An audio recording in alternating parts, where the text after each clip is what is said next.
بسم اللہ الرحمن الرحیم۔ السلام علیکم ناظرین، علاقائی خبروں کے ساتھ میں ہوں علی حسن صابری اور آپ دیکھ رہے ہیں نوائے نیشن۔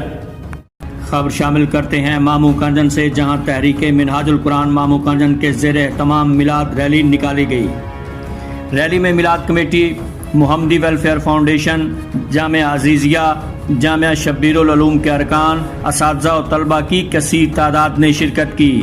ریلی کی قیادت ٹی ایم کیو کے قائدین محمد زبیر شیخ، میاں محمد اصغر، امتیاز بھٹی، رانا عبد المجید، ملک غلام حسین نے کی۔ محمدی ویلفیئر کے چیئرمین محمد اشرف، شبیر العلوم کے محتمم حافظ رجب علی، جامعہ مسجد مہر النبی کے خطیب قاری امجد اور میلاد کمیٹی کے صدر ملک محمد ظفر اتاری بھی ہمراہ تھے۔ مامو کنجن ریلی مسجد مہر النبی منڈی سے شروع ہو کر محمدی ویلفیئر آفس پہنچی، جہاں کیک کاٹا گیا۔ عاشقان رسول صلی اللہ علیہ وآلہ وسلم شرکا ریلی پر جگہ جگہ گل پاشی کرتے رہے۔